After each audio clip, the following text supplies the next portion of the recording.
Chapter 10. Czars of the Universe, otherwise known as Policy Wizards. Philip Arita, Harvard's late, great antitrust and contracts teacher, had an unmistakable style. In overcrowded yet reverentially hushed classrooms, the acknowledged master would zero in on individual students to ask, without warning, his favorite question. Miss Jones, if you were Czar of the universe, how would you have decided today's case? The question served as a powerful wake-up call for anyone still clinging to the idea that law school was principally about learning rules. In its own way, virtually every law school exam question also asks you to reflect not only about what the law is but upon what it should be. Thus far, we have been focusing on only one kind of exam question, albeit the kind of question that appears on virtually every law exam given in U.S. law schools: the issue spotter. At first blush, Professor Arita's czar would seem to have little role to play in the analysis of such questions. Assume, for example, that you encounter a problem on your property file in which a group of struggling musicians attempts to invoke the warranty of habitability against the landlord who rents them their loft space.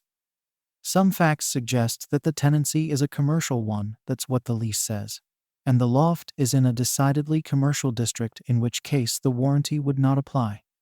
But other facts suggest a residential lease the musicians live as well as work in the loft, and this is known if not acknowledged by the landlord, which would make the warranty claim a winner. The problem thus presents a classic case of concurrent forks, for the road taken at the fork in the facts commercial vs. residential lease determines the path the case will take at the fork in the law. Warranty of habitability applies to residential, but not commercial leases. As we discussed in the previous chapter, you'll get a lot of credit with most professors for simply identifying and analyzing these issues, but you'll get more points still, as Carla stressed to her young associate, if you present sound and persuasive arguments on behalf of the respective parties. The point of this chapter is that behind every successful Carla is a czar. Many of the most effective arguments available to lawyers representing clients, and more important here, to students answering exam questions, are policy arguments. To return to our struggling musicians, the student who identifies the commercial vs. residential lease issue explains its significance to whether the warranty of habitability applies to the party's lease, and carefully marshals all the facts that support the competing characterizations will surely do well on her exam. But the student who does what a first-rate lawyer would do, who offers reasons for why a court should choose one characterization or the other, is on her way to an A. Thus, the professor is likely to reward the student who points out that extending the warranty to tenants who knowingly use rental property for purposes that violate the spirit and perhaps the terms of their lease will create an incentive for tenants to ignore the obligations of private agreements they freely and willingly enter. The professor is also likely to reward the student who argues that it will encourage subterfuge if landlords can escape legal responsibility, even when they know they have residential tenants. And the professor is likely to save the biggest rewards of all for those students who mobilize czar-like policy arguments, such as these on both sides of a case that began as a traditional issue spotter. Every now and then, however, borrowing from Professor Arita's playbook, law professors will cut to the chase and ask questions directly about what sort of policies the legal system should adopt. Should the Congress pass a statute requiring that government pay compensation when its actions reduce the value of an owner's property by more than 20%? Should gun manufacturers be held liable for injuries to gun victims, even when fault lies with the criminal who misused the gun? Should Congress abolish the independent counsel statute? Such questions isolate exam-taking skills somewhat different from those we have already described. One way to grasp the more traditional issue spotter is to understand that you must simultaneously argue issues of characterization. Is the studio a residential or commercial space? And issues of policy: what happens when we expand or contract the warranty of habitability? Professor Arita's question allows us to isolate the policy components for purposes of exposition. But whether you are talking big picture or attempting to resolve a nitty-gritty dispute within a classic issue spotter, you need to be prepared for the particular wrinkles involved in your brief reign as a czar of the universe. A. To know and not to know, that is the answer. The first trick to conquering policy issues is to get past two wholly natural reactions. On one hand, there's a way in which policy questions provoke the kind of panic you might feel sitting down to dinner with your fiancé's parents for the first time. So, kid, your prospective father-in-law chimes in. What position do you think the United States ought to take toward NATO expansion? What you want to say, of course, is, how the heck should I know? But you understand that somehow that would be inappropriate. So, too, the policy aspects of law school exam questions strike many students as somewhat unfair. We came here to have you teach us the law, the student thinks. And now here you are asking us to tell you what it should be. What was the point of all that studying if now all you want are our opinions? The answer, of course, is that professors don't want just your opinions. We want considered analysis based on what you have learned in the course. Your initial reaction to questions like whether diversity, jurisdiction should be abolished may quite honestly be, I don't know. After all, if you actually did know, we wouldn't think of this as much of a question. But when you sit down to write, you will discover that although you can't provide a foolproof answer, you know a lot more than you thought. The second natural reaction to policy questions is merely the opposite side of the same coin. A student who is also a landlord may feel very strongly, for example, that rent control is a bad thing. A question asking whether a particular jurisdiction should abolish its rent control laws won't give this student pause over whether she has anything to say. To the contrary, what will strike terror in the student's heart is that the plenty she has to say won't square with her professor's not too well hidden liberal views. The professor may have said repeatedly that answers will be judged not on which position the student takes, but on how the student argues the case. But since it's unlikely the professor has taken the time to explain carefully what is meant by a well-argued case, the student's understandable feeling is that a good answer will be one that agrees with the professor's position. Yet, as understandable as this feeling may be, it's just not true. Every professor can say for sure that she has often given sterling grades to essays with which she strongly disagrees. And all will likewise tell you of the dismally mediocre performance of students who guess at the professor's basic views and parrot them back devoid of all nuance or thoughtfulness. We don't mean to deny that at the margins some subtle biases may affect professorial reactions to student answers.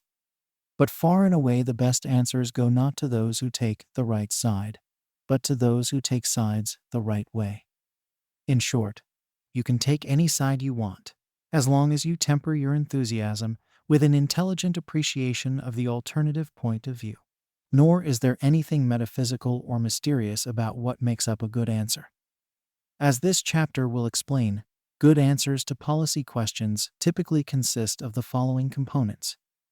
1. Considering the problem from different perspectives, or what we will call different dimensions. 2. Explaining arguments within each dimension that support opposing outcomes. 3. Finding something about the problem that's more complicated than it originally appears often.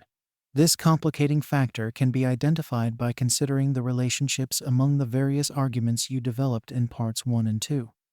And 4. Above all, not despairing when your analysis does not achieve either a clear resolution of the problem or even a clear identification of a simple trade-off between values. We have organized this chapter to shed light on these components of good policy analysis. In Touching All Parts of the Policy Kingdom, we describe argument dimensions in ways we hope will prove useful in linking policy issues to our earlier description of forks in the road. Just as the law often presents different directions in which the lawyer's argument can travel, policy argument offers many different reasons you might want to head in one direction or another. We'll show why that's the case. In Head and Tails You Win, we use the argument dimensions to show how you can mix and match them to enrich your exam answers. Finally, in Find the Fun, we explain how no amount of memorization can prepare you for all the different combinations that exams or law practice, for that matter, will throw at you. We offer examples of some of the more familiar twists you can expect, so you won't be surprised to find them, and so you can watch for countless others your professors are sure to invent. The techniques you'll find here will enable you to extend your discussion and analysis to make persuasive arguments of the sort we described in Chapter 9. You won't find any advice here on how to reach the right conclusions. Your task, after all, is to argue for one case and against its opposite, not to prove that there is an unequivocally correct solution. Indeed, if upon reflection actual resolution of the issue appears difficult to you for a whole variety of reasons, you should rejoice in the fact that you are probably getting the point. Even for czars of the universe, it's getting to maybe all over again. B. Touching all parts of the policy kingdom. One of our favorite definitions of a good law student is someone who will always have 3 or 4 intelligent sentences to say about any topic thrown her way.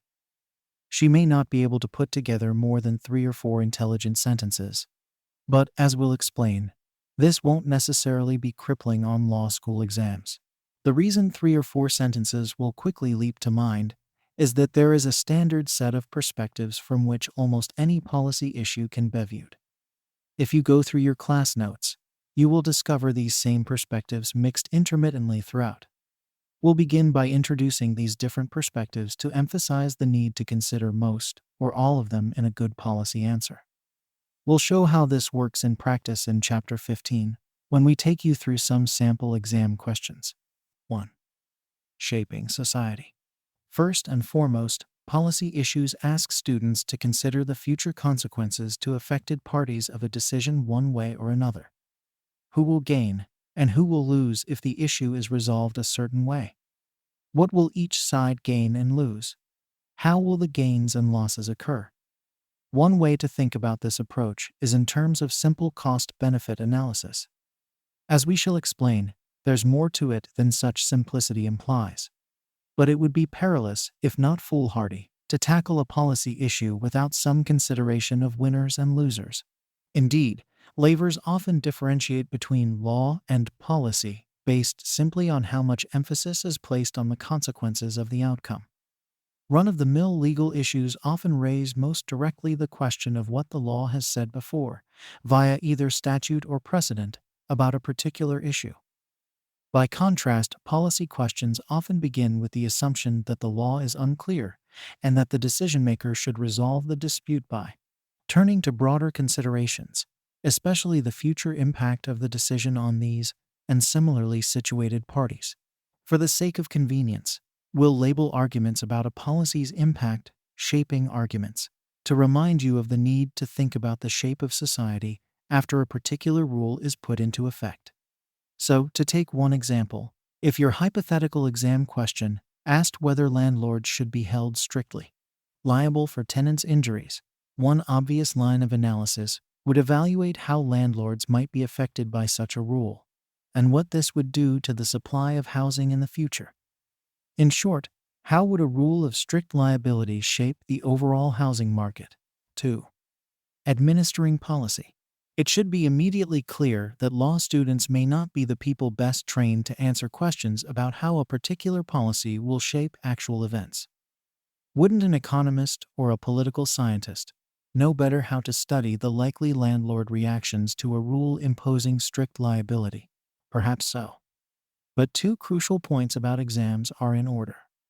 First, law professors quite properly believe that only a very poor advocate would push for a particular legal outcome, without giving serious consideration to market and other societal consequences. Economists might do better research studies, but they are less likely to find themselves in court. So professors relentlessly test for students' ability to consider the consequences of rule choices. Second, the good law student will make up in breadth what she may lack in understanding of, say, regression analysis. Above all, one aspect of rule choice will remain close to the law student's heart.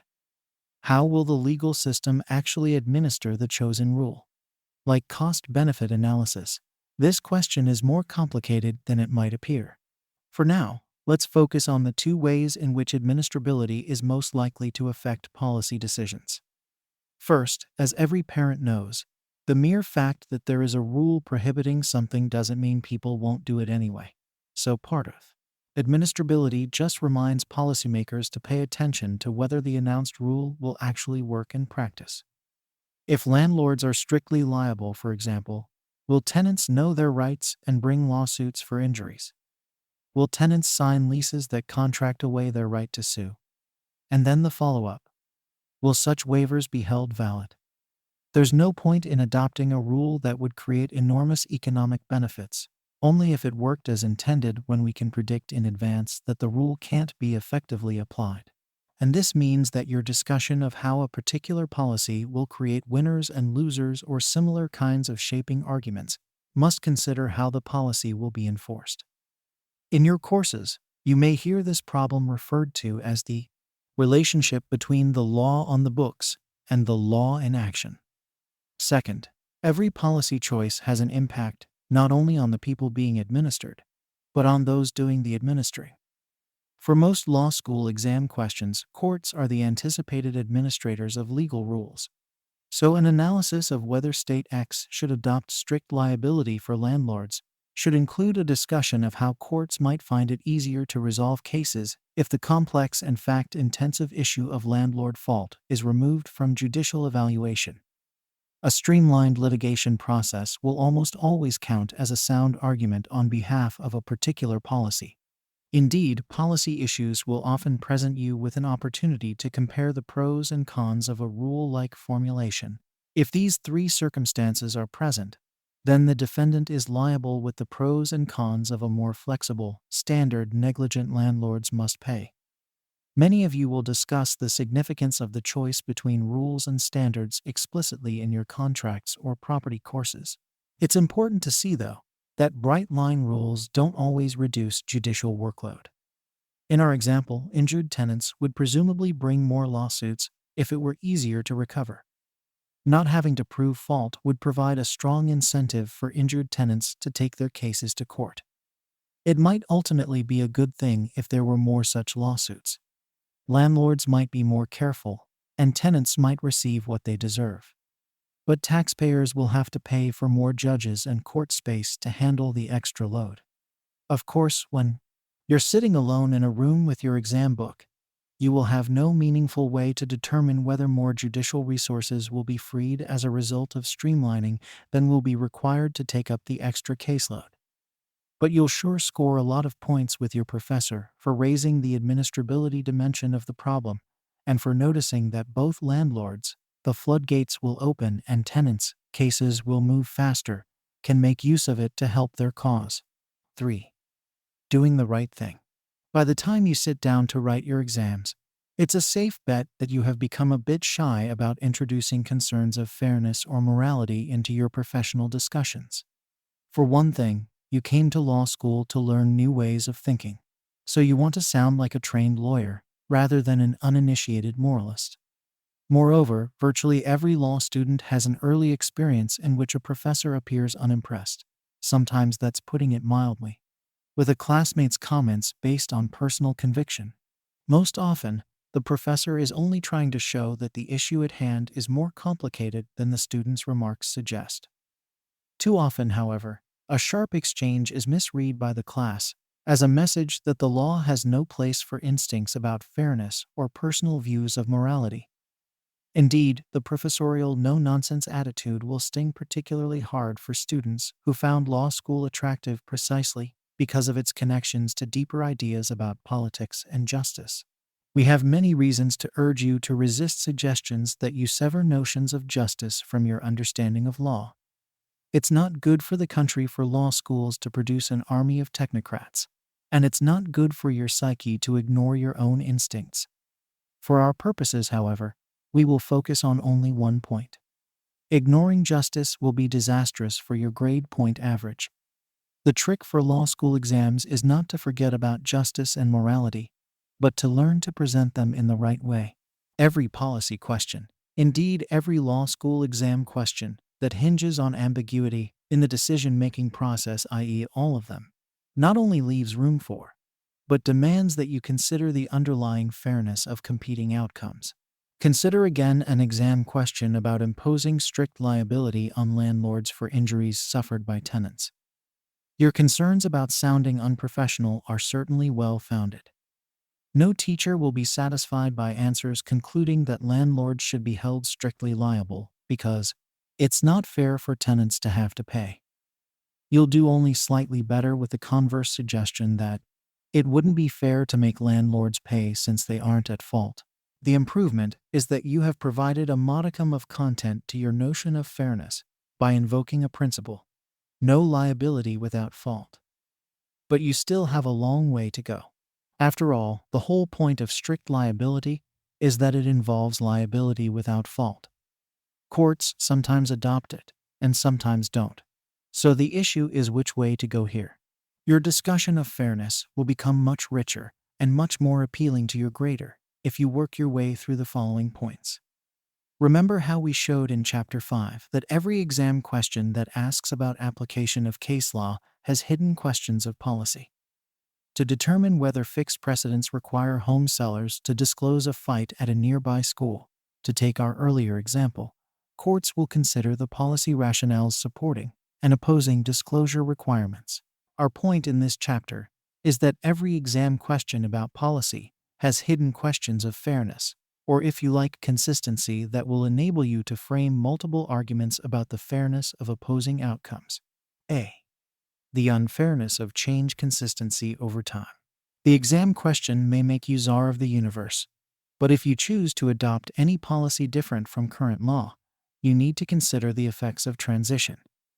If applicable law now holds landlords liable only for negligence, then landlord attorneys will challenge any shift on grounds that landlords relied on the old rules.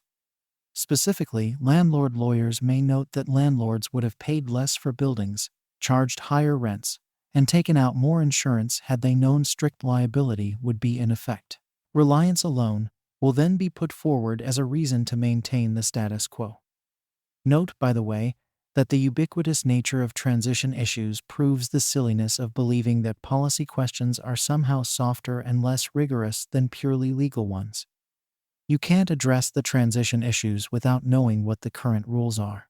So there's no faking here either. Moreover, change will also be resisted with the straightforward argument that it's not fair to treat one group of tenants, those who couldn't recover under the old negligence rule, differently from a second group, those who would be permitted to recover if we switched to a strict liability rule. Of course, this argument is so general, it would defeat any effort to change any rule. But it is used anyway by lawyers arguing against a change in the legal rules.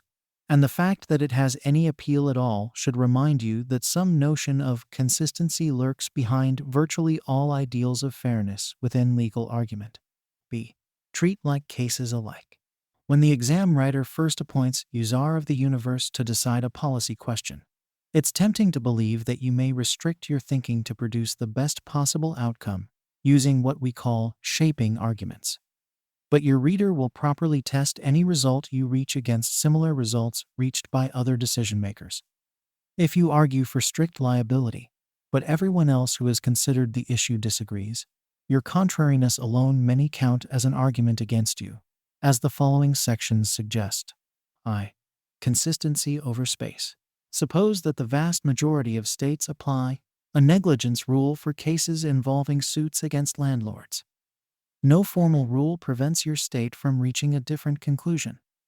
Indeed, many would argue that one reason for our federal system is to permit legal experimentation by individual states.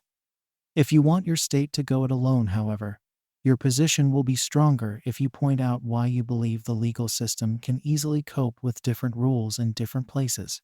You might say, for example, that land ownership implies a significant commitment to a particular locale, so that it would be fair to ask landlords to learn the rules of every state where they hold property. Different landlord liability rules, for example, would be easier to manage than differing rules governing property that moves easily and frequently from jurisdiction to jurisdiction, e.g., regulations requiring safety equipment on your automobile. Alternatively, if you are arguing that your state should stay in line with others by sticking to a negligence rule, you can always stress the desirability of uniformity. But this will be particularly powerful if you can offer reasons why uniformity is especially important here. Perhaps it will be easier to teach landlords and tenants what insurance to buy if the rules don't change as they move from place to place. Notice how your ability to generate discussion will spring from having identified a point of comparison rules in other states. This technique can be replicated for virtually any policy proposal. When you recommend a solution, you can always ask yourself how this solution will fit into the broader set of legal rules that you know. Describing the fit is not only a sound analytical perspective, it will also serve you well in writing your essay exams. Roman 2. Consistency across social categories. When you actually read through judicial and other discussions of the strict liability issue for landlords, you'll often encounter rhetoric about the dangers of transforming landlords into insurers. At first glance, this may seem a bit mysterious. What do landlord interests hope to gain by tossing around such phraseology? If the issue at hand is whether landlords should be strictly liable, then policymakers are obviously trying to decide if there is an insurance aspect to being a landlord. How can it help the argument to decry being an insurer? The law's emphasis on consistency helps unravel this mystery a bit. Landlord lawyers opposing strict liability can seek support from the way the commercial world has in the past divided certain responsibilities. They paint a world split between value-creating business ventures, responsible for damage only when at fault, and risk-taking insurance ventures whose business is to pay for damages across the board. Landlords, according to this line of reasoning, fall into the first category. One reaction to such landlord rhetoric is to note that the legal world need not follow pre-existing commercial categories. After all, as czars of the universe, courts and legislators are free to set the rules that best serve society, not those that slavishly cater to established interests. Such reform rhetoric, however, is itself overblown. A rule that departs too drastically from existing understandings is likely to be unpopular and ineffective. So yet another vision of fairness you must confront is the landlord claim that to be consistent across groups, the law should take seriously categories that are already in place. Fortunately, if you are arguing for strict liability, you have a ready counter here. You might note, for example, that the law already imposes strict liability on manufacturers of defective products. Accordingly, existing law does not maintain a rigid distinction between business ventures and insurers. Landlords may respond that the kind of strict liability sought by tenants would go well beyond product liability and cover situations in which the apartment is not even defective.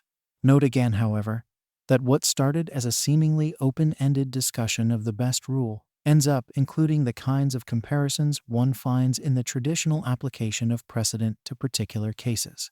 The distribution of wealth consistency across economic class.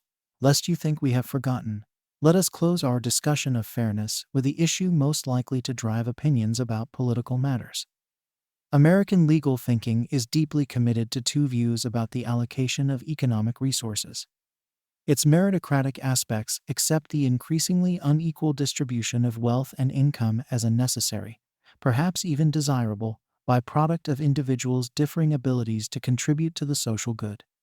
From this perspective, landlords might be painted as hard-working entrepreneurs struggling to make a profit while providing a vital service.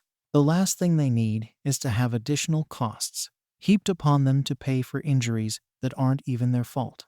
Tenant interests, however, will counter by stressing the egalitarian component of American legal thinking. Housing could fairly be characterized as a basic need. Plus, all things being equal, odds are that tenants will have fewer resources available to them than landlords do. Accordingly, tenants may offer a straightforward leveling argument that stresses how landlords are in a better position to afford the loss. As beneficiaries of a legal system built to protect the rights of property owners, landlords should have no grounds to object when asked to bear a few costs. There's plenty of room to spin out this story and link it to the shaping and administrative concerns described earlier. If additional costs are initially placed on landlords, they may ultimately be passed back to tenants through higher rents. But even so, costs will then be spread among all tenants, rather than falling entirely on the injured and hence relatively poorer ones. An uninsured tenant who can't cover medical costs might find herself on the street. The debate need not end there. But the point we want to make is that the clash between meritocracy and egalitarianism is another theme you can watch for in a high percentage of policy questions. Discussing the issue in these terms will redound to your credit, provided you are responsive to concerns that will be expressed by both sides. What won't work, however, will be global statements about fairness divorced from the context of the question. Suppose, for example, that as a true czar of the universe, you would outlaw the landlord-tenant relationship as an anachronistic throwback to the feudal period. If you spend all your time explaining such progressive views, you will probably receive a very poor grade. Your mistake, however, won't be that you have taken an unpopular position. Rather, you will have committed the single most common sin of all exam takers. You will have failed to answer the question. Your professor wants to know about strict liability for landlords, and you have to discuss this whatever your view of the underlying relationship. To be sure, you might try to combine your deep hostility for the landlord-tenant system with a direct answer. You may argue, for example, that strict liability should be imposed because adding costs to landlords will make the system more expensive and hasten its demise. Leave aside here the point that the cost is already there, and the courts really are only talking about who should bear it. Few professors will penalize you directly for such a broad-scale political attack, and virtually none will for the direction of your views. But the task you have undertaken for yourself is enormous. The traditional answer will assume that the system as a whole will remain unchanged, with only this one issue up for grabs. As you can see from the arguments already described, a thorough analysis of even this more modest point will keep you plenty busy in the time allotted. If you prefer to tackle the question by using it as a springboard to reimagine the entire system, your professor will legitimately expect a well-worked-out explanation of how housing will work under your new scenario shaping, how the new rules will be implemented administrative, how transition issues will be covered change and fairness, how the new rules will fit with other rules in society treat like cases alike, and how the new system will resolve the clash between meritocratic and egalitarian views fairness across incomes. We think that's a lot to tackle in the course of one exam question, and our view wouldn't change whether your direction is left a progressive attack on ownership or right a conservative attack on the idea of tort recovery, all those plaintiffs' lawyers standing in the way of justice. If you think you can pull off a comprehensive defense of an entirely different legal system and link it to a resolution of the particular question at hand, we doubt that you'll have much to fear from a professor who disagrees with your position. Otherwise, even as a czar of the universe, you are better off sticking to the question asked. 4. What kind of czar are you? Another dimension that demands discussion when responding to straightforward policy questions grows out of the role you have been assigned. You may have noticed that Professor Arita's colorful phraseology glosses over the fact that it's judges, not czars, who are asked to resolve particular cases. In the exam context, the key point to remember is that American law includes a familiar set of concerns over which decision-makers should get to decide which issues. Return one more time to the issue of strict liability for landlords. Your professor may have phrased the question, as she may phrase virtually any policy question, in a number of ways. You might be asked whether, as a Supreme Court justice in State X, you would be willing to embrace strict liability. You might be asked whether, as a legislator, you would vote for a statute imposing strict liability. Or you might be asked whether strict liability is a good idea without any explicit identification of how it might be adopted. And remember, you might even be asked that question at least implicitly in the context of an old-fashioned issuer spotter, in which policy arguments about the choice between strict liability and negligence would figure prominently in a high-quality analysis of a problem involving those competing domains. All the forms of argument we've discussed shaping, administering fairness are relevant, no matter how the question is formulated. But if you are placed in the role of a state Supreme Court justice, you would be wise to add comments about your position as part of a supposedly less political branch of government. Here again, you can't perform well without knowing about the rules currently in force.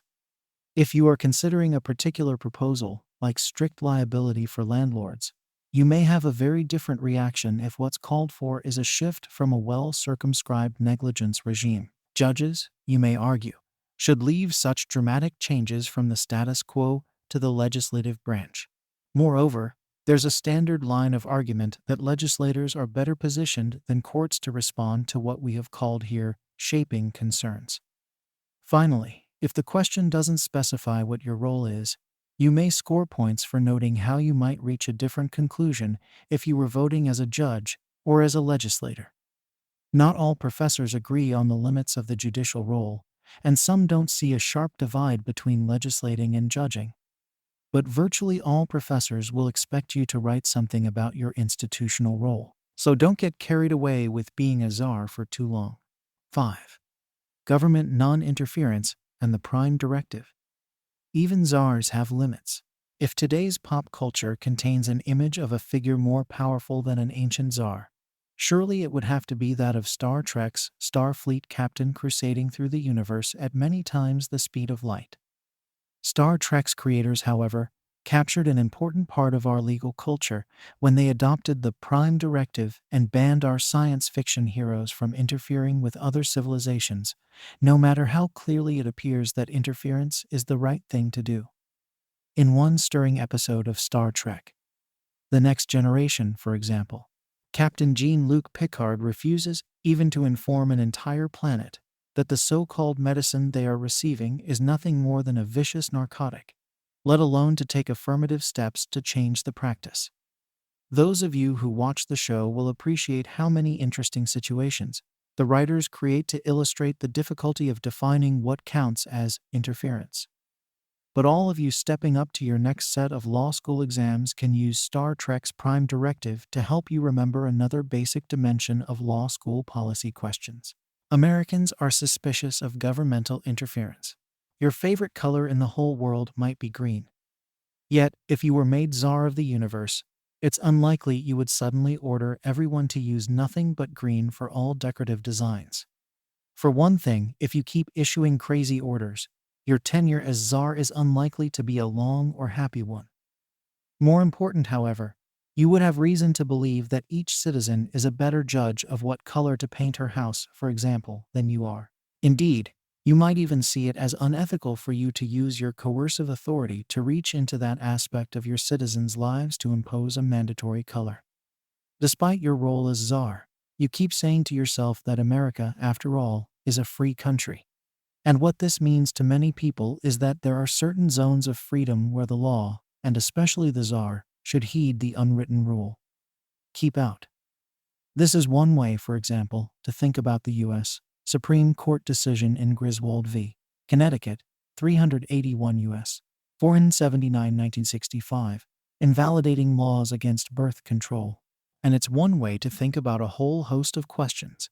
You can imagine finding on your exams questions about gun control, abortion, assisted suicide, mandatory airbags, motorcycle helmets, etc. Here, too, policy arguments are likely to come in matched pairs. Laissez-faire proponents will typically stress the importance of individualized decision, making I should decide for myself whether to trade money for safety by buying an airbag. Advocates of regulation may stress effects on third parties' insurance costs, for everyone will rise unless airbags are mandatory.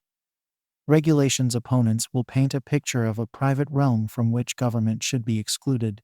This is a family matter, or let the market decide. Government interventionists will stress the dangers of tyranny within the so-called private sphere itself. Government staying out of the family means the powerful man can dictate terms to the less powerful woman. Government staying out of the market may mean the powerful boss can steamroll the less powerful worker. As czar of the universe, even you can't resolve these dilemmas. But by remembering this dimension of legal problems, you can chalk up still more points on almost any policy question. See. Heads and tails, you win. Our account of shaping, administering, fairness, institutional role, and non-interference arguments is not meant to be exhaustive. We readily admit that sophisticated policy argument and legal reasoning are more nuanced than anything we can capture here. Our concern, however, is preparing you for the task of writing your exams. If you look at other study guides, you will find instructions on writing checklists for various substantive courses. In contracts, for example, You might analyze questions looking for whether an offer is extended, whether it was accepted, whether consideration was paid or promised, whether a breach has occurred, and what damages should be. Our list of policy perspectives can't substitute for a sound grasp of your courses, any more than a checklist can capture all of contracts. Instead, our emphasis on multiple dimensions takes a crucial step toward resolving a paradox you may have spotted within the limited guidance others provide about exams. Argue both sides, your professors repeatedly tell you. But when you do, sometimes an exam comes back with red writing saying, "Draw conclusions. Don't be wishy-washy and indecisive." In such cases, you may wonder just who it is who can't make up his mind. It turns out, however, that your professors aren't asking the impossible. You can simultaneously be decisive and argue both sides. The first step is simply to recognize the psychological bind. Your exams often demand that you carefully articulate the strongest case for at least two opposing resolutions, should there be strict liability or not. This will push you emotionally towards seeing the merit in both outcomes, and may lure you away from your initially strong feelings one way or the other. Yet your exams may also demand that you choose one outcome as better than another. And this may push you toward repressing the complexity and conflict that your professor wants you to expose. As you sit down to write, the best way to avoid the oversimplification error is to remember the kinds of arguments we have described above. Bring as many as you can to bear on the problem, and you will likely generate doubts about how the dispute should be resolved. Once you have generated doubt, however, you have to bite the bullet and actually choose one route as preferable. You may be unable unequivocally to refute the opposing viewpoint, but it's enough merely to explain why you were more persuaded by one side than the other. Pushing through doubts to a resolution is part of what judges do every day, and exams are as good a place as any to start learning to do this yourself. 11. Getting past the obvious. We're sure you've noticed how participants in hotly contested political conflict have a tendency to reduce debate to one argument per side. This may be done through battling slogans "right to life" vs. "right to choose," or by seizing on your side's strongest point. Affirmative action means no colorblind society vs. affirmative action gave us Colin Powell. Exam questions, however, don't call for the same TV skills now demanded by contemporary politics. As you begin writing, you are interested in building a multifaceted argument on each side of an issue. There's plenty of time to encapsulate the essence of your position at the end of your answer. For many students, policy questions offer your first meaningful chance to discuss the kind of issue that brought you to law school in the first place. So it's not surprising that you are tempted to summarize debate the way we so often hear it during political discussion. Moreover, many arguments just seem to present themselves as one really strong point versus another. If your exam question asked whether the law should require people to wear motorcycle helmets, for example, you might choose to write about "helmets save lives" versus "legal mandates reduce freedom." Using the terms we've introduced in this chapter, this version of the dispute pits the ultimate shaping argument: the world will be a better place if fewer people die, against a classic non-interference argument: keep the government out. A moment's thought, however, reveals that there's much more to the motorcycle helmet dispute. Proponents of a helmet law might appeal to some of the other dimensions we've been exploring and bolster their argument by analogizing to seat belt laws already in place fairness as consistency across groups. By noting how insurance premiums might fall, another shaping argument. By noting how police officers can more easily tell whether a helmet is on than whether a cyclist is driving recklessly, administrative issue. Or by citing health care costs for injured cyclists, interference is warranted, because losses will fall on third parties. Helmet opponents might emphasize our culture's tolerance for all sorts of dangerous activities like skydiving or snowboarding fairness as consistency across groups. Drivers without helmets might actually see better and drive more carefully, with the result that there may be fewer accidents, even if those there are tend to be more severe. Another shaping argument. Helmets may be easy to detect, but there are countless motorcyclists, and it might be more cost-effective to have police officers pulling over speeders than breeze-loving riders. Administrative issue. Non-lawyers might react to this lengthy litany with a certain amount of disdain. "You're making a federal case out of it," is how some might put it. "The crux of the matter," they'll say, "is whether you are willing to restrict freedom to save lives, and the rest is just fluff." Perhaps. But as budding lawyers, your job is to begin considering multiple angles precisely when other people are rushing to the bottom line. That's why the key to top performance on a policy question is not to get stuck on any particular formulation of a problem. Think of two kids on a schoolyard yelling at each other, "Will to," "Will not," "Will to," "Will not." And you'll have an image of boy, a one-dimensional answer will sound to your grader. Your multi-dimensional answer won't necessarily make solving the problem easier. That's why result-oriented people may shy away from it. We promise, however, that you'll do better on policy questions by following this approach. 2. One good argument deserves another. Breaking down policy questions into multiple dimensions also helps with a second important component of the exam answer: responsiveness. One of the hardest things about layering strategy is knowing when to meet an argument on its own terms. Let's say your opponent contends that a rule you propose is too complicated to be readily administered. If you think the rule is manageable, you can tackle the argument head-on. You may, however, conclude that any explanation of the rule's supposed simplicity will be so complex that the more you say, the worse you will look. As a matter of argumentative strategy, you could easily decide not to address the administrability issue at all, preferring instead to focus on the fairness of your proposed rule. You just have to decide whether the judge will think you are ducking a key point, not good, or sticking to your main issue, good. Law school exam tactics, however, are different. If you fail to raise a particular argument, your professor won't know whether you are displaying argumentative savvy or whether you just missed a key point. Some professors will give you the benefit of the doubt and will explicitly authorize you to stick to the strongest points on each side. Do what they say on their exams. Our experience, however, is that most professors will be impressed if you can both respond to a strong argument on its own terms, meet one shaping argument with another, and demonstrate how shifting the ground of the discussion may strengthen the other side's switch from shaping to fairness or administrability concerns. Let's start with a simple example that may stir memories of your earliest days in law school. Suppose your unimaginative property professor decides the exam is a good place to revisit Pearson v. Post, the famous case involving the capture of a fox. If you were on the New York Court of Appeals, he asks, "What rules of ownership would you think should govern wild animal captures today and why?" Odds are that you will recall the opinions in the case and be able to construct arguments based upon them. Your first hurdle requires basic knowledge of examsmanship.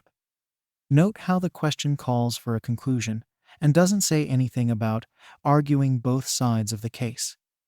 Although some professors will explicitly instruct you to consider counterarguments, the formulation in our example is typical of many policy and other sorts of questions. It's tempting then to announce a result, put forward an argument to support it, and move on.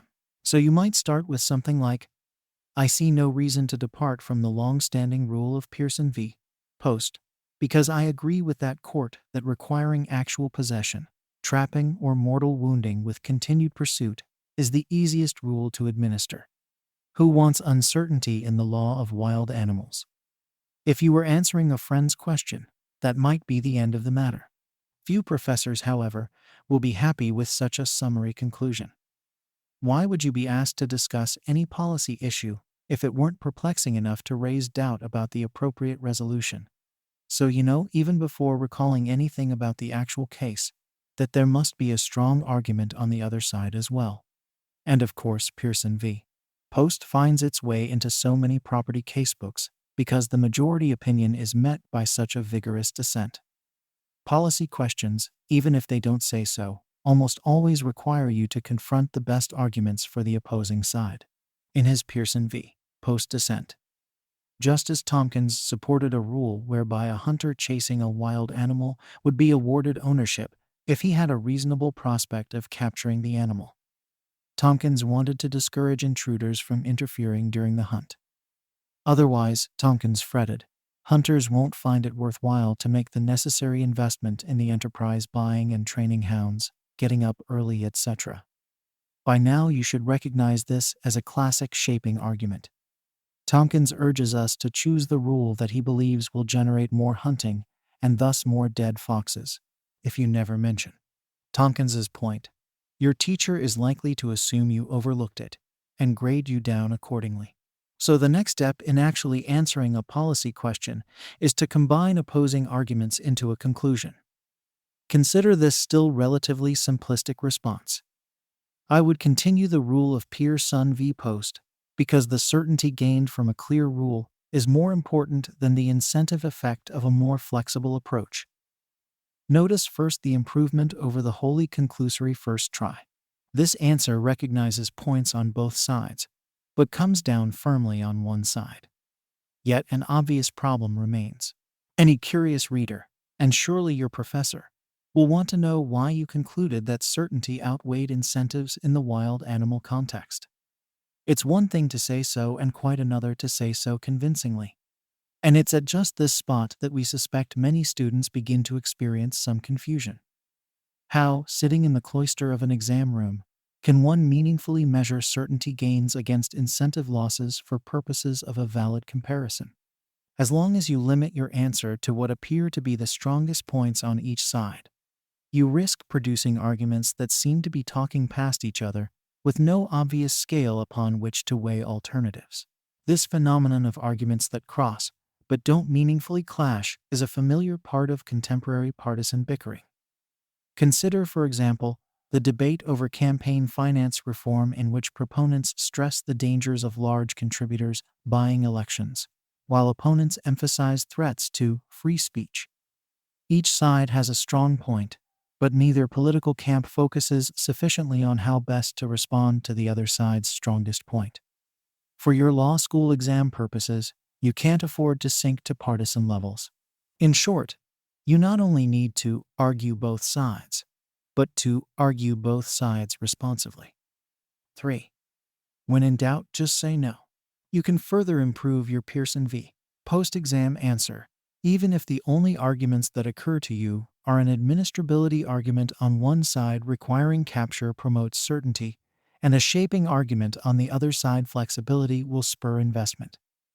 The simplest technique is just to find some way to minimize or devalue the argument that you ultimately reject. So your answer might read something like, I would continue the rule of Pearson v. Toast because the need for certainty remains strong, while the need to encourage killing wild animals has diminished in light of demands for conservation. Or, I would continue the rule of Pearson v. Post because the need for certainty is powerful. While people are likely to hunt, even if there is a risk, the prey will be snatched at the last minute. The common theme here is that all you need to render your answer somewhat more thoughtful is a bit of brainstorming about how to explain the other side's position and then undermine it. Notice that now you have considered both sides, reached a conclusion, and, at least preliminarily, explained why you chose one argument over the other. 4. Learning to mix and match. Whole new vistas will open for you, however, if you keep in mind the argument dimensions we have described. You should ask yourself whether the arguments that appear the strongest in favor of each side are arguments along the same dimension, or whether they appear to be talking past each other. You can then turn any difficulty created when your initial views pitted different types of arguments against each other into another opportunity to excel. All you have to do is figure out whether you can fill in what might be understood, in the Pearson v. Post example, as the missing boxes in the following chart. You now have two obvious questions to ask yourself. First, can you invent any arguments in favor of the dissent's pro-hunter position that directly respond to your conclusion, embracing the long-standing rule of capture? Put more concretely, are there any rejoinders to the idea that Pearson v. Post's capture rule will promote certainty and ease of administration? Second, can you invent any arguments supporting the capture rule that respond to the dissent's shaping argument, i.e., that a more flexible approach will encourage hunting? Of course, you never know in advance whether such arguments will occur to you. But by noticing the way in which the two sides are arguing along different dimensions, you give yourself a chance to score points by developing responsive arguments. In case this still seems a bit abstract, think about a family fight over what restaurant to dine at one evening. Your brother pushes the Chinese place around the corner because it's close. Your sister wants to go to the one across town because it's cheaper. Like the exam-taking student, you are asked to decide the case and give reasons. It's not easy to assess, however, whether proximity or economy should be the deciding factor. Think how much more effective you could be if you could respond to each sibling on his or her own terms. If you choose the closer place, you might remind your sister that the portions there are larger, so that the leftovers could serve as a second dinner later in the week. Having met her concerns over cost head-on, you may now find it much easier to emphasize the overriding importance of reducing travel time. Or if you want to go across town, you might remind your brother of 3 other errands the family needs to do near the farther restaurant. Since the trip needs to be made anyway, you say, why not get good food for less money? Our experience in such family disputes is that such reconciling views often occur to people only after a good deal of yelling and a decision by fiat. On law school exams, however, keeping in mind different dimensions of policy argument can buy you some precious time to multiply considerations before you turn in your blue books. Return, then, to the Pearson v. Post example. The judicial opinions appear to pit an administrability argument on one side, certain rule, against a shaping argument on the other, protect investment to spur hunting. Your challenge is to invent an administrability argument supporting the flexible approach and a shaping argument favoring the court's insistence on actual capture or its equivalent. Like most things, once you have clearly identified the challenge, it's quite easy to accomplish. Consider this greatly improved answer. I believe the courts should continue to adhere to the long-standing rule in Pearson v. Post because it provides certainty to judges and hunters, and because in the end, it will produce the most successful hunting as well. Critics of the rule have long argued that permitting last-minute intruders to snatch prey will discourage necessary investment. But this argument actually cuts both ways, because if we really want to ensure that the most foxes are killed, we should reward the people who actually catch the foxes, not those who spend money to chase them. Protecting the investor is just another name for discouraging competitors, and in the end, a rule that keeps foxes up for grabs until caught will promote the most aggressive hunting. Notice here that not only do you consider the other side, and not only do you respond to the other side, but you do so directly on the other side's own terms. This is the beginning of a fully developed answer. Similarly, if you decided to defend the dissent's position, you might write something like this. I think the time has come to embrace a more flexible approach to the rule of capture. Not only will this give hunters greater security to invest in the necessary hunting equipment, but it will actually prove easier to administer as well. The apparent certainty of the long-standing rule is an illusion. First of all, even the famous case of Pearson v. Post itself carved an exception for a hunter who mortally wounded an animal and remained in pursuit. This means that when a wounded animal is taken by another, the wounder might need to resort to litigation to prove, apparently via autopsy, that the animal actually would have died from the wound. But even more than that, the blatant unfairness of the rule will mean that quarrels on the hunting fields will continue. Hunters deprived in the middle of the chase won't give up merely because the intruder claims to rely on some legal rule. They will lie, cheat, and invent stories to pursue a prey they believe rightfully theirs. So litigation, and thus uncertainty, will continue, all at the cost of a dangerous drag on variable hunting.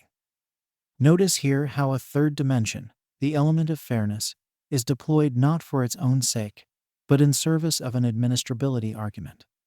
In short, nothing will remain certain if it's not fair. This is a standard technique that presents yet another opportunity to show your stuff.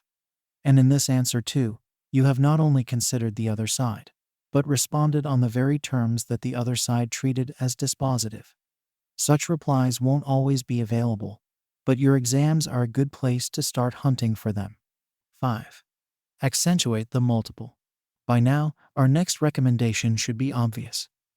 Recognizing the multiple dimensions of policy argument provides an immediate technique for finding more in the question than what initially comes to mind. If, as in our rule of capture example, the main battle appears to center on administrability and shaping arguments, there's still plenty of room to expand the discussion to consider more of the dimensions we described earlier. Indeed, a fully complete answer to any policy question is likely to consider many of these dimensions, and not just the one or two that appear most immediately relevant. You need not worry if you can't think of an argument for each side that corresponds to every dimension we describe. Not all policy questions implicate all types of argument, and we cannot stress enough. You may construct many other creative and valid arguments beside those we describe. Our goal is to get you rolling by getting you to think like law school's version of a czar. We have no doubt you'll have plenty to add to the story. Completing our rule of capture example, then, might involve the following arguments on each side. Maintaining the rule of Pearson v. Post might be defended on the ground that it's been the law a long time and change would be needlessly disruptive. Do the right thing consistency over time. If you are imagining yourself on a court, you might want to endorse maintaining the rule unless and until the legislature decides to change it. What kind of czar are you? You might stress the desirability of having hunters feel free to chase any animal without worrying that someone else will come along and claim he was chasing it first. Shaping toward expanded freedom. And you might tack on rhetoric about keeping the government out of hunting disputes unless absolutely necessary, such as when there is theft of an already captured animal. Non-interference. By contrast, if you want to argue for switching the rule, you might defend change on the ground that property law has often abandoned clear rules, like the common enemy rule for surface waters, in favor of reasonableness standards. Do the right thing consistency across social groups. If you imagine yourself a judge, you might point out that, since judges invented the original Pearson v. Post rule, courts should be free to modify it. If the legislature prefers the old rule, nothing will prevent a statute from restoring the old status quo. What kind of czar are you? You might stress the desirability of hunters feeling secure when chasing an animal that no one else will come along and beat them to the kill. Shaping towards expanded security. And you might note that once disputes between hunters arise, resolving them either way will necessitate government involvement, so that there's no way to take a hands-off approach. Non-interference counterpoint. In the end, you might imagine the problem producing an argument chart like the one below.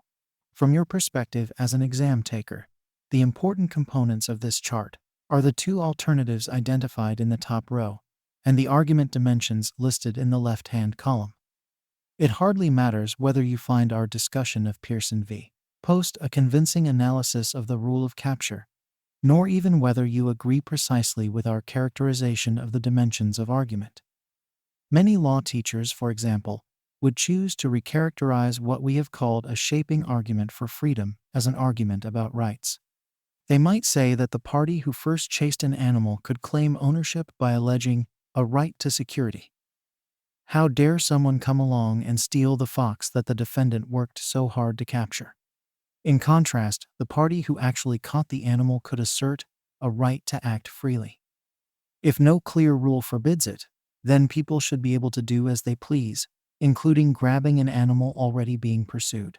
The advantage of rights rhetoric is that it seems less political and open-ended than forthright policy analysis. The discussion about what the rule should be is recast as a battle about what the law already is, even when there's no clear guide to that determination. The emphasis on decisions taken in the past serves judges' interests in pretending not to have as much power as the czar image suggests. They can feign powerlessness by justifying results based on rights that parties supposedly have prior to the beginning of a dispute. We find this reliance on rights rhetoric somewhat mystifying, since you never really know which party has a right, e.g., to the wild animal, until after the question has been resolved. Accordingly, we tend to avoid rights rhetoric when talking about policy questions. Again, however, you should be reading us not to mimic our style preferences, but to develop your skills of talking about problems in as many different ways as possible. On your exam questions, you will be rewarded as much for presenting multiple arguments as for characterizing the problem exactly as your professor would. Perhaps then, one way to tackle your exam questions is to draw a chart like ours. A policy question, unlike an issue spotter, may make it clear what the two likely policy alternatives are. For issue spotters, you need to identify the forks and then present arguments pushing one way and the other. Once you have isolated the policy issue, such as whether the landlord should be held strictly liable for the tenant's injuries, you will once again be presented with a choice between policy alternatives. Obviously, courts could invent all kinds of sub-rules, such as yes for bodily injury, but no for property damage. But the great thing about an issue spotter is that you may limit your analysis to the facts presented in the question.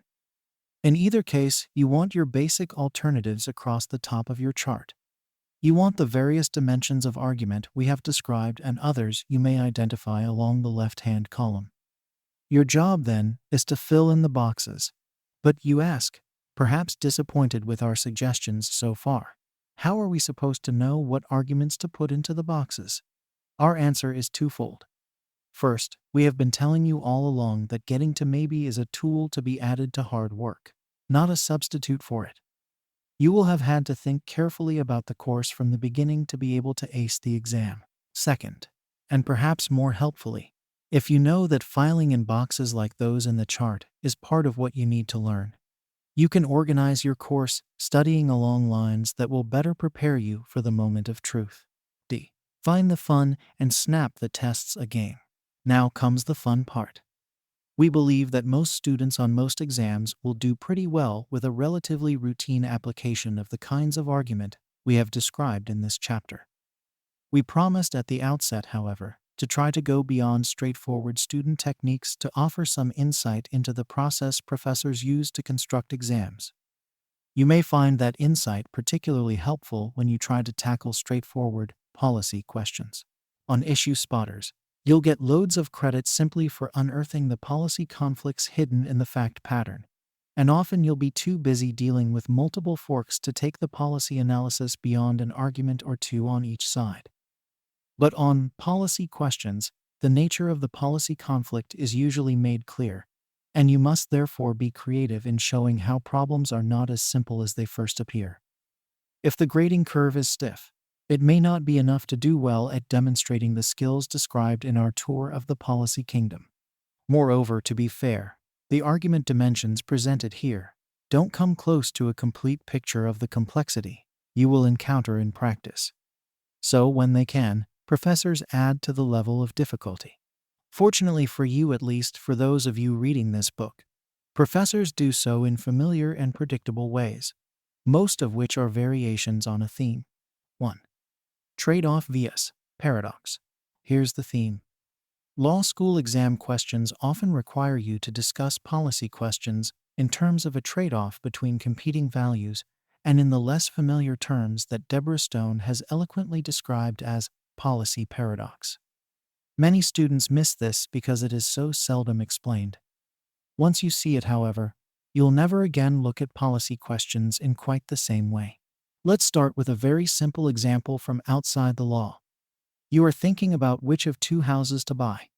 One house is close to your workplace. The other is farther away, but a little larger and more comfortable.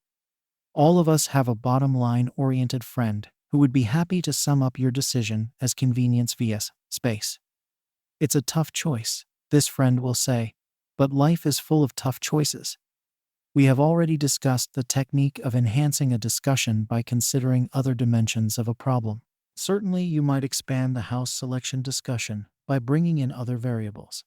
So, if the goal is a good discussion of the impending choice and exam questions, almost always want discussions more than decisions. You might want to talk about other factors, such as which house will appreciate more in value, or which will take more time to maintain.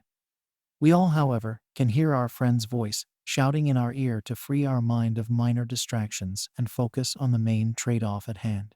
If you want to drive your bottom-line friend nuts, however, consider the following potential wrinkles on choosing a house. Suppose that the house that's farther from work is actually close to an express bus stop. If there's a special traffic-free lane for buses, The bus commuting time might even be less than the driving plus parking time from the closer house. Consider the following statement. The house that's farther away is more convenient. At one level, this appears to be an obvious paradox. Yet, a moment's thought reveals that, in other ways, this conclusion makes perfect sense. If we stopped here, you might say, great, the farther house is bigger and more convenient, so I should pick it. Alas, real-world decisions aren't likely to be so simple. For one thing, to push the point, the paradox may come at you from the other side as well. Suppose your family work pattern has always been that you and your spouse take turns using your downtown workplace on weekends for long-term work projects. There's plenty of room there for your spouse to store work materials. It turns out, however, that the express bus does not run on weekends, and the long drive appears daunting for both of you. You can deal with this in the larger house by setting up home offices for each of you. Subtracting these two rooms, however, now actually gives you less living space in the larger house than you would have in the smaller house. Consider then the following statement. The smaller house will give us more living space. At one level, this appears to be another obvious paradox. By now, though, you get the picture. Moreover, paradoxical aspects are more likely to complicate matters than resolve them. It might be that the bus will get you to work faster from the farther house, and so it might appear that this house is also more convenient. But there's convenience, and then there's convenience. If you like to have your car at the office during the day to run errands, taking the bus won't work so well. If you carry large quantities of work back and forth, the bus may prove more difficult. The rooms you plan to devote to home offices may effectively shrink the larger house, so the closer house may now seem more livable. But you can probably store things in the home offices, put books on shelves, and even let the kids use the rooms for an expanded game of hide and seek. So there's living space, and then there's living space. All this means that for purposes of fully discussing which house to buy, your bottom line friend's emphasis on a trade-off between convenience and space may greatly oversimplify the problem. In real life, such oversimplification are often helpful to bring you to closure on a tough issue. But if you are going to excel as a czar of the universe, you don't have the luxury of ignoring the paradoxes or wishing them away. Let's move back now to a more direct application of paradox to policy questions. Consider how many legal and ethical problems initially draw our attention to a difficult trade-off between competing values. The current debate over campaign finance reform, for example, might be seen as a contest between egalitarian ideals, level the electoral playing field, and libertarian ideals, candidate spending is free speech. The debate over affirmative action is often cast as pitting diversity against merit. Mandatory AIDS testing raises issues of privacy versus public health. It is easy to imagine writing about any one of these issues, as if it were nothing but a choice between such conflicting values. Each side could be defended along many of the dimensions we have discussed in this chapter. So, to take the affirmative action example, proponents might stress diversity, because we will be better off building a multicultural society shaping. Because injustices of the past warrant redress, do the right thing. Because courts should let university officials or employers make key decisions, what kind of czar are you? And because reserving a certain number of places for minority candidates is an easily administered policy administrability. Opponents might emphasize merit, because we will be better off building an efficient society shaping. Because today's meritorious applicants shouldn't suffer for sins of the past, do the right thing. Because courts are charged with enforcing constitutional norms, kind of czar. And because it's hard to distinguish benign from invidious discrimination administrability. Although this formulaic debate hardly captures the subject, it would be a good start on an exam question such as, affirmative action should be abolished, discuss. To get beyond a good start, however, will require you to look past the familiar trade-off into which the debate has been pigeonholed. So, to continue the affirmative action example, supporters will often make the point that a true notion of merit requires consideration of diversity. The university applicant with an unusual ethnic background may add more to classroom discussions than would just one more person with high test scores. So we might get the seemingly paradoxical statement that the university should admit the student with lower test scores because she is more qualified. From the other side, affirmative action opponents sometimes argue that a true notion of diversity would rest on more than racial or ethnic background. Indeed, the iconoclast with high test scores might add more diversity than someone admitted pursuant to more traditional affirmative action. So we might get the paradoxical statement that affirmative action hurts diversity, often put pointedly by contrasting Cosby kids with disadvantaged whites. The key here is that by unsettling the standard trade-off between diversity and merit, both sides have complicated and deepened the argument in ways likely to make exam graders very happy. We believe that you should keep your eyes open for such opportunities when dealing with policy issues. Of course, not every question calls for a translation of trade-off into paradox. But once you start looking, you'll be surprised how often this technique will help. 2. The pattern of paradox. We can already imagine readers wondering whether we haven't quite taken you far enough. After all, we promised at the book's outset to show you how law professors build questions, not merely to clue you in on what to look for. Yet, if you read through our examples of paradox in the previous section, we mostly just illustrate what policy paradox looks like. But you need to know how to find it. Since paradox is everywhere, we can't provide an exhaustive guide. But in this section, we will illustrate some of the most familiar dilemmas and paradoxes that professors use to add complexity to policy issues. A. The short run and the long run. The initial shift from trade-off to paradox is most obvious in cases in which short-run and long-run effects of policies are likely to be different. During our years in law school, for example, rent control was a favorite policy topic for property exam questions. Our guess is that by now the paradoxical aspects are front and center in your property course. At rent control's inception, its supporters often argued that decent housing for low-income people is more important than marginal profits for wealthy landlords. Do the right thing. Fairness across social class. Opponents stressed the rights of landlords to do as they please with their property, noting that grocers and owners of other kinds of property don't have to lower prices to make their products affordable. Do the right thing. Fairness across social categories. This approach makes it appear as though the issue is ultimately a battle between tenants pro-rent control and landlords anti. Along these same lines, rent control supporters argue that abandoning rent control will force poor people onto the streets and contribute to homelessness shaping. Consider the joy in the landlord camp, however, the first time someone came up with the following formulation. Rent control is a bad thing because it's bad for tenants. Although in the short run some low-income tenants may be able to secure housing they otherwise could not afford, in the long run, no one will want to invest money in a price-regulated industry. Fewer dollars will flow into housing, so fewer rental properties will be built. The housing supply will be artificially low, and tenants will pay higher rents or become homeless more than they would without rent control. This is no mere rhetorical device. Many people believe it to be true. We need not discuss that here. For exam purposes, what's important is how the rhetorical shift illustrates an important technique. By changing the discussion from the short-run impact to the long-run impact, rent control opponents can succeed in altering our understanding of the problem. What was once a trade-off between tenant interests and landlord interests is recharacterized as a paradoxical choice between tenant interests now and tenant interests later.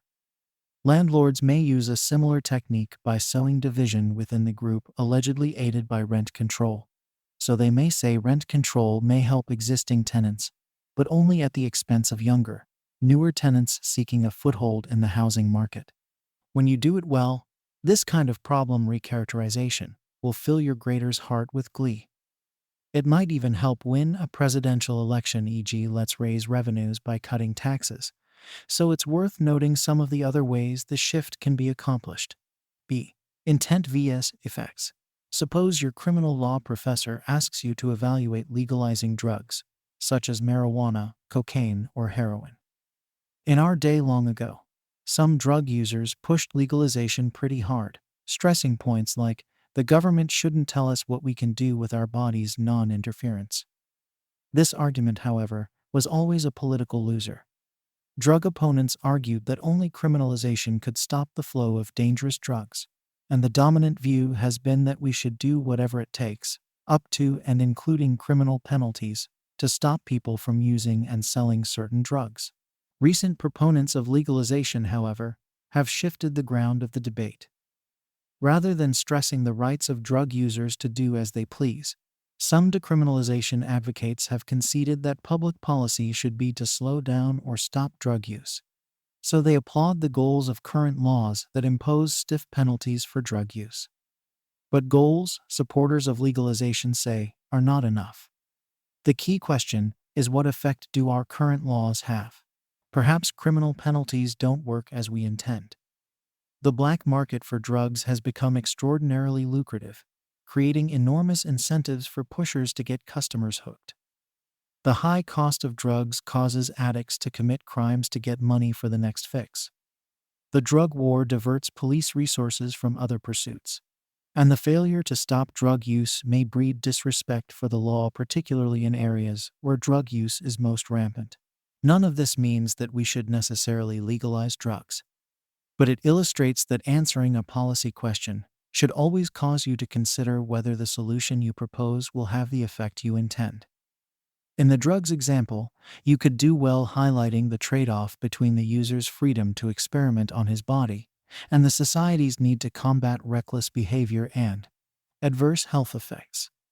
But you'll do even better by noting that no clear policy alternative follows once you decide society's interest should outweigh the individual's. The gap between a law's intent and effect is a pervasive source of paradox. To take another example, one of us overheard several young teenagers in a multiplex movie theater considering which of several films to see. One girl proposed Contact, the thought-provoking movie starring Jodie Foster about how the world might react to evidence of life on other planets. "Oh, we can't see that," replied another. "It's only rated PG." The rating system, purportedly designed to guide parents and reduce the amount of sex and violence kids would see, was actually working in reverse. Or consider the paradoxical statement that raising the drinking age may increase highway deaths. Sounds like nonsense until you hear that what happens when the age is raised is that teens drive to a nearby state with a lower limit to buy booze and then die on the road on the way home. These kinds of paradoxes are just another aspect of policy debate you can expect to find built into your exam questions. Few professors keep a list of paradoxical situations, but virtually all are happy when their policy questions have twists to separate the BS from the AS. And just as legislators don't always grasp a statute's consequences, professors writing questions don't always intend the paradoxes that you identify in your answers. But we assure you that you'll be rewarded for bringing your grader up to speed. See Law on the Books vs. Law in Action. The gap between law on the books and law in action is a close cousin of the gap between intent and effect, and so we won't belabor it here. For some people, however, thinking of the gap this way makes it easier to understand. Suppose your tax professor poses a policy question such as, should the marginal rate of income taxation on the highest earning taxpayers be increased? This is a very difficult issue, and it's likely to draw you into discussions of fairness, meritocracy vs. egalitarianism, and incentives. Will productive people work less if taxation levels are too high? But if you get lost in these trade-offs too quickly, you run the risk of assuming that a higher rate of taxation on the books will necessarily mean more taxes will be paid in action. Income shifting to capital gains, increased use of shelter techniques, and outright cheating, however, are all possible taxpayer reactions that your teacher will love hearing about in your response. Of course, in a theoretical discussion, it would make perfect sense to say, first, let's worry about where the rates should be, and then we'll worry about how to collect the money. But successful czars, like successful policymakers, seldom have the luxury of focusing on what should happen without also considering what will happen. The categories are many splendored tilings. In his 1996 acceptance speech to the Republican National Convention, presidential candidate Robert Dole tried very hard to cast his party as the party of freedom. He glorified the government's role as something more important than feeding the hungry. Government must ensure that farmers and their families are free to feed themselves and others, Dole exclaimed. Senate Minority Leader Tom Daschle responded for the Democrats in his speech before the Democratic Convention. He claimed Democrats are the party of freedom, but he said, where Republicans emphasize freedom presumably from government, Democrats emphasize freedom to own a home, to pursue an education, etc. So who really is the party of freedom? Well, it all depends on what you mean by freedom. This kind of category ambiguity runs throughout virtually every policy controversy you'll find on exams and in real-world debate, for that matter. Indeed, although we have placed this section under the pattern of paradox, category ambiguity is actually a far larger topic in American law, and we don't pretend to offer a comprehensive treatment here. Instead, we want merely to explain how the many splendored meaning of terms like freedom or equality can help you improve your exam answers. Fortunately, we have already provided some examples. The affirmative action controversy, we noted, pits diversity against merit only until you stop and think about what is meant by diversity and merit. The house shopper we described was choosing between convenience and space until we showed how convenience and space could be looked at in different ways. But these are merely the tip of the iceberg. Our public schools are filled with honors classes limited to those students who performed well in earlier grades and on standardized tests. Does this square or conflict with our commitment to equality? The familiar conflict between equality of result and equality of opportunity reminds us that the right answer is, it depends on what's meant by equality. But even this formulation contains further ambiguities that prevent it from actually solving real-world problems. If we required that honors classes be open to all who wish them in the name of equality of result, would we then further insist that each student receive the same grade? If we permitted the current selection method in the name of equality of opportunity, would we allow public schools to exclude some students altogether based on low test scores? We can't caution you enough, then, about avoiding categorical slogans as a substitute for detailed consideration of the question at hand. Congress is contemplating laws that would prohibit private groups from spending money for political advertisements during the final 60 days prior to an election. Does this infringe on freedom of speech? Perhaps.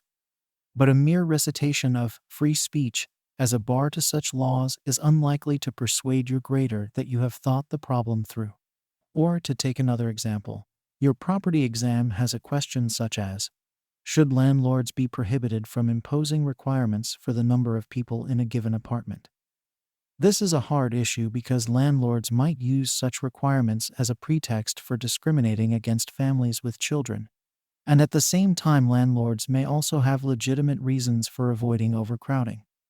But it certainly won't help your answer to say, the landlord should be permitted to limit occupancy because restricting them would interfere with their property rights. After all, it all depends on what we mean by property and by rights. 3. Paradox is an attitude. We could extend this chapter at great length listing still more paradoxical twists professors can write into exams. For example, suppose the question is whether an administrative agency should mandate adoption of a new safety device, e.g. airbags, to supplement one that's been in place for a long time, e.g. seat belts. Many students may cast the problem in terms of the higher cost of the new device when compared to the safety benefits that can reasonably be expected. Imagine the grader's glee, however, when she picks up the paper that reads, requiring airbags may provide manufacturers with the necessary hands-on experience needed to invent ways to install them more cheaply, so that the sheer act of mandating them might indeed reduce their costs. For paradoxes, after all, you can't do much better than the chicken and the egg. At this juncture, however, we want to make the broader point that as an exam taker you aren't merely looking for paradox per se, as much as trying to remain open to multiple perspectives on the same issue. Democrats often support minimum wage laws because they focus on shifting money from shareholders to those at the bottom of the working class, glass half full. Republicans often publicly oppose minimum wage laws on the ground that some low-paying jobs simply won't be created because of the mandated wage glass half empty. Good exam takers are free to take either position as long as they carefully consider both points of view. But if finding comfort in paradox requires an attitude, can you really learn it from reading a book like this? Some of our most respected colleagues have told us that it's not possible to teach the kind of playfulness necessary to develop stellar exam-taking skills. Obviously, we disagree. By now, we have explained the idea as best we can. Let us close this section, then, with one more example of how turning trade-off into paradox can be fun, or at least can pave the way for law review performance. Sometimes paradox arises because a trade-off between competing values just can't capture the complexity of a situation. Imagine, for example, that you are taking a seminar about the judicial confirmation process, and the exam asks you to discuss how a nominee should handle Senate testimony. Everyone can envision urging a nominee not to be too candid. The candidate might alienate an important constituency or violate the norm against comment on cases that may later come before the court. Everyone can also envision advising the nominee not to be overly diplomatic. Otherwise, the Senate may think the candidate is ducking the hard questions. So a simple version of the problem is to navigate the trade-off between candor and diplomacy. Think how happy the professor will be, however, to read an answer that describes the problem in the following way. As my client gets ready for her Senate testimony, I would urge her to be diplomatic, not as a way of hiding her true feelings, but as a way of communicating them more accurately. If her rhetoric is too sharp, the problem won't be that she'll be penalized for her views. It's that her views will be twisted out of context, and she'll be criticized for views she doesn't even hold. At the same time, I would urge my client to be candid, not merely to demonstrate bravery and a willingness to tackle hard issues, but to generate trust. Candor, it seems to me, is the heart of diplomacy, for no one can be diplomatic unless she is trusted. Rather than a middle ground between candor and diplomacy, my client must be candid and diplomatic at different times and in different ways. This is best accomplished by practicing measured responses to the kind of questions she will receive. The student's technique here is similar to the one we described using the affirmative action example. General categories here, candor and diplomacy, their diversity and merit, are critically evaluated to see if they can be meaningfully interpreted in different ways. There's still a long way to go to write a complete answer to the question. But breaking out of the familiar description of the conflict is a great way to start. 4. When in doubt, write it down. By now, we imagine you've had just about enough of our efforts to stylize what good policy answers will look like. We anticipate two entirely legitimate concerns. First, you are probably thinking that it's all well and good for us to spin out multiple conflicting arguments at the leisurely pace afforded us by word processors and faculty offices. You have to answer policy questions under enormous time pressure and facing very high stakes. Second, we are sure you've noticed that we never quite get to the point where we actually take a stand on an issue and tell you which way you should resolve it. How, you wonder, will reading this book help you to write quickly and make good decisions? We have several answers. We urge you to begin by reading this chapter over carefully while working on an old policy question given by one of your professors. We are confident that the arguments we describe here will play an important role in your efforts to draft a response. Each time you practice, the arguments will become more familiar, and you will get faster at adapting them to new situations. We never said exam taking was easy. We also urge you to continue on to Part Roman 3, where we provide many concrete tips for how to cope with time pressure and the other challenges that the exam process presents. Above all, however, the key ingredient we are trying to provide is confidence. When you sit down to write an answer to any question, it's human nature to seek a simple, straightforward response. As thoughts pop into your head that cause you to wonder whether there may be more to the question than your first reaction implies, there's a tendency to fear your doubts or to want to banish them. But those doubts are your friends, right? Them in your answer. They may not in the end lead anywhere, and if they don't, say that too. Remember that your professor can't know what you are thinking unless it's written on the page. What should be clear from reading this chapter is that almost any policy conclusion, no matter how sound, will be legitimately subject to reasonable doubts. As a military general or company CEO, you might choose to hide such doubts to create a commanding image. By contrast, a true czar of the universe would confront these doubts head-on, confident that doing so would confirm his wisdom more than it would undermine his authority. Likewise, as an exam taker, your job is to explain all the angles before coming to rest on a conclusion. Your challenge is to organize the angles into a coherent, readable answer, not to leave them out. Take heart. Those of you who work through this book know everything you need to accomplish that mission. When in doubt, tell your greater why.